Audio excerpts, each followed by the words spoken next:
Hello and welcome to another um, Bob Stone recommends book recommendation video. I must apologise for sitting here in my coat. It's absolutely freezing in Ripon this morning. Perfect weather actually for sitting down and cuddling up with a hot chocolate or a cup of coffee and a good book. And I've got some very good books to recommend to you today. I think it's appropriate in this weather that the first one is this one. Igloo by Jennifer Birkinshaw, published by Beaten Track Publishing, which is a very seasonal and lovely young adult coming of age story, first romance. It features a 16-year-old girl called Nirvana, or Niv as we come to know her, who gets taken away for a surprise alpine skiing holiday with her family. But when she finds herself rather lonely, she wanders off on her own and meets a young man called Jean-Louis, who has an igloo that he has built for himself.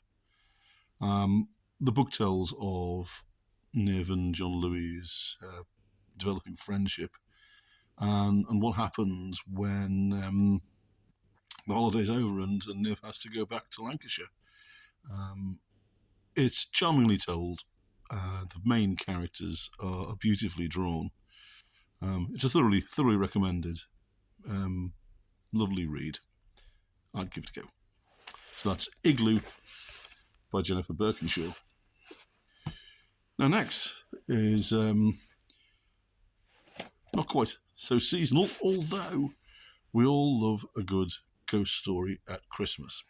And this one, The Case of the Four Fingers by Liz Hedgecock, is a very good ghost story indeed.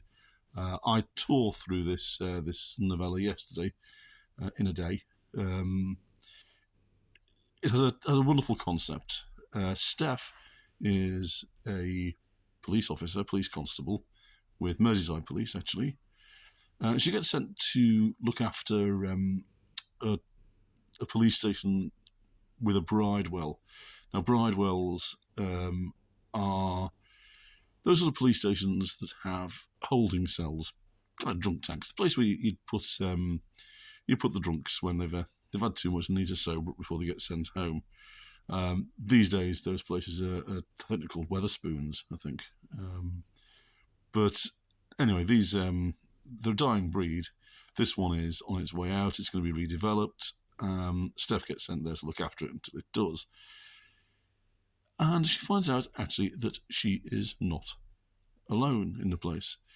There's a young woman called Nora, who also seems to be a police officer, although not a contemporary one. Steph rapidly learns that Nora is actually a ghost. The ghost of a woman who died 100 years earlier and has been hanging around the bridewell ever since, presumably waiting to be seen by a police officer.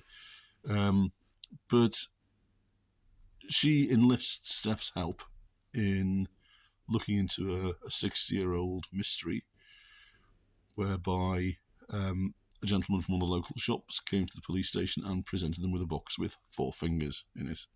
And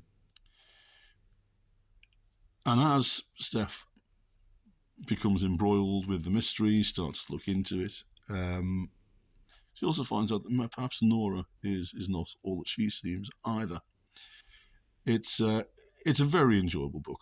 The main characters of Steph and Nora are lovely characters, and probably the best human ghost double act since Randall and Hopkirk deceased. Hopefully, it's the start of more adventures for them. Liz does tend to write series of books, and quite prolifically too, which brings me on to this one. A bit more seasonal now. This is A Christmas Carrot. Yes, you heard that right. A Christmas Carrot. Written by Liz Hedgecock, illustrated by Zoe Harmon. It is a retelling of Charles Dickens' classic. It features Terry Crispus, who hates Christmas. And on Christmas Eve, he gets a visit from the Christmas Carrot, as you do. And it's an original take on the story of A Christmas Carol, but thoroughly enjoyable. Your little ones will love it. And who knows, might even help them eat that vegetable that makes them see in the dark. So, there we go, A Christmas Carrot by Liz Hedgecock. So finally today, we have this lovely collection of short stories, The Christmas Tales from the Woodpecker Tree by Leslie Rawlinson. This is the third in the series of Tales from the Woodpecker Tree. The books are all beautiful books, full of lovely stories, lovely characters about animals, woodland folk, and the Christmas one is no different. Although, obviously, with it being Christmas, it is sprinkled with a bit of Christmas magic. We've got a little boy who believes that he lives next door to Father Christmas. We've got stories of fairies, stories of woodland animals, and even Chester, the toy tiger, who crops up quite frequently in these books, who might just find a Christmas that your dreams can come true. These collections are great because it means that if your little one likes the stories, and I'm sure that they will, there's one a day, there's one every evening for over a number of nights. You don't always get to the end of the book and stop like you do with many children's picture books. Like all of the Woodpecker Tree books, it's beautifully illustrated by Carol Chevalier. Very charming, distinctive style, and thoroughly recommended. So there we go. Just a quick recap. We had Christmas Tales from the Woodpecker Tree, which was published through Talk Publishing, I should add, by Leslie Rawlinson, illustrated by Carol Chevalier.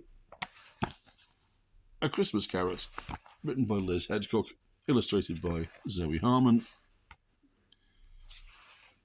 The Case of the Four Fingers, also by Liz Hedgecock, but I'm afraid that one hasn't got any pictures in it. And finally, had Igloo by Jennifer Birkinshaw, published by Beaten Track Publishing. So that's it for this week. Next week, I will be back, probably with some Christmas recommendations. And until then, thank you very much.